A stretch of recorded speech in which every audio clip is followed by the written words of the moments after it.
নমস্কার বন্ধুরা, Rina's cooking with নেচারে আপনাদের সবাইকে স্বাগত। চলে এসেছি আবারও একটা নতুন রেসিপি নিয়ে।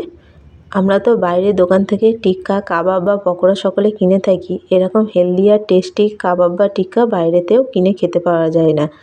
কিভাবে এই হেলদি টেস্টি টিক্কা বা কাবাবটা বাড়িতে তৈরি করা যায় সেই রেসিপিটা আপনাদের সঙ্গে শেয়ার করব। আসুন তাহলে শুরু করা যাক আমার আজকের রেসিপি। কিভাবে এটা করছি দেখুন। তার জন্য এখানে নিয়েছি ব্রোকলি। আজকে করে দেখাবো ব্রোকলির কাবাব বা টিক্কা।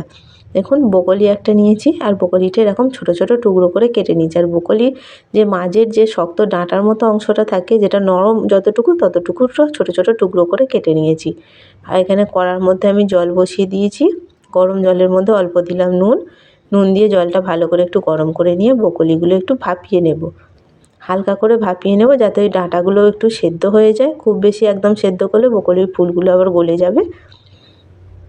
ব্রোকলিটা সেদ্ধ করে ছেঁকে নিয়েছি। এবার আমি এখানে মিক্সার জার নিয়েছি। মিক্সার জারের মধ্যে ব্রোকলিটা দিয়ে ঘুরিয়ে নেব, জল দেব না।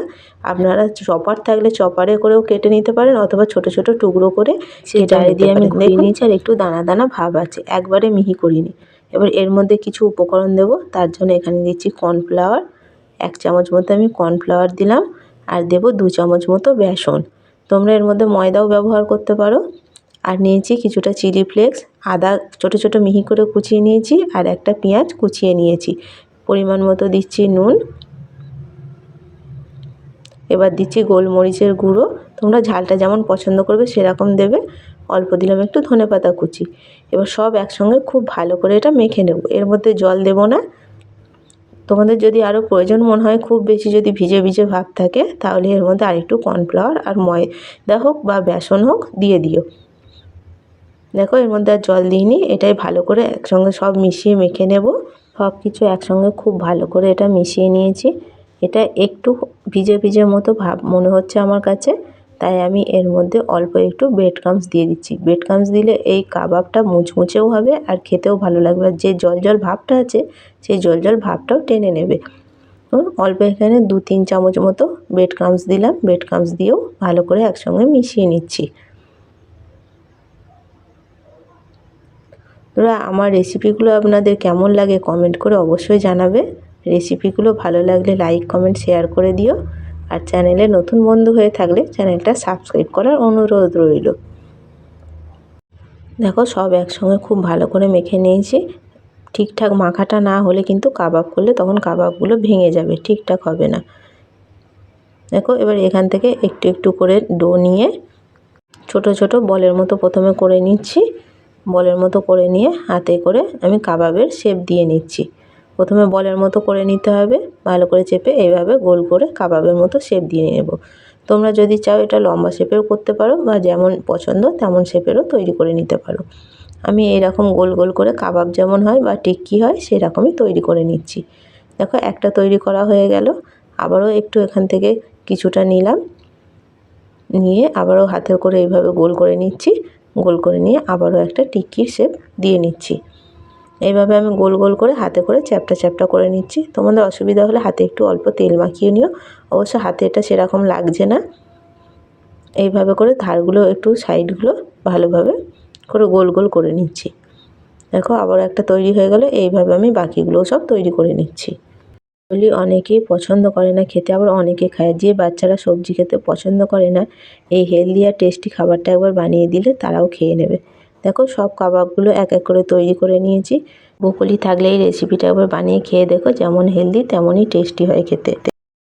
দেখো ভাজার জন্য একটা ফ্রাই প্যান বসিয়ে দিয়েছি।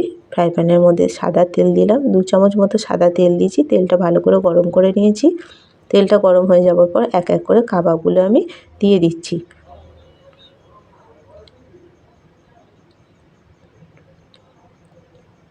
2-3 মিনিট সময় নিয়ে কাবাবগুলো ভেজে নিতে হবে। দেখো অল্প তেলে ভাজছি, তাই ফ্রাই প্যানটা ধরে একটু তেলটা সব কাবাবের দিকে ঘুরিয়ে নিলাম। দেখো এক পিঠ ভাজা হয়ে গেছে, আর এক পিঠে উল্টে দিচ্ছি। এরকম সোনালি রং ধরবে যখন, তখনই উল্টে দিতে হবে।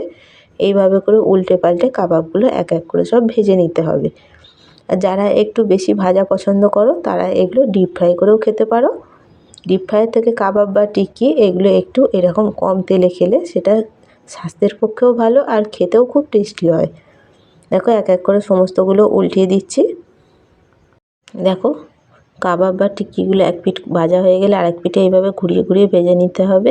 তবে হাতে অবশ্যই একটু সময় নিয়ে এগুলো ভাজতে হবে, তাড়াহুড়ো করলে হবে না। দেখো এগুলো ভাজা হয়ে গেছে, আমি প্লেটের মধ্যে তুলে নিচ্ছি। দেখো দুই পিঠ সমান লাল লাল করেই ভেজে নিয়েছি, এরকমই লাল করে ভেজে নিতে হবে। ফ্রাই প্যানের মধ্যে অল্প আবার একটু সাদা তেল দিয়ে দিয়েছি, দিয়ে বাকি টিকিয়াগুলোও দিয়ে দিচ্ছি এইভাবে।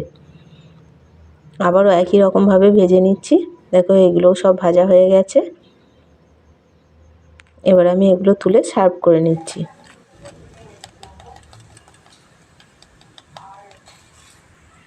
যতটুকু ভাজা হয়েছে ততটুকু কতটা মুচমুচে হয়েছে দেখেছো, আওয়াজ শুনেই বুঝতে পারছো। এইভাবে বকুলি থাকলে একবার এই টিক্কা বা কাবাবটা বানিয়ে খেয়ে দেখো।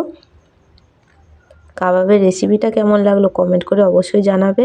রেসিপিটা ভালো লাগলে একটা লাইক কমেন্ট শেয়ার করবে, আর চ্যানেলটা সাবস্ক্রাইব করে আমার পাশে থাকবে। ফিরে আসবো অন্য কোনো রেসিপি নিয়ে। আমি কাবাবগুলো সসের সঙ্গে পরিবেশন করলাম। এইভাবে একবার বাড়িতে বানিয়ে খেয়ে থাকলে কমেন্ট বক্সে কমেন্ট করে অবশ্যই জানাবে।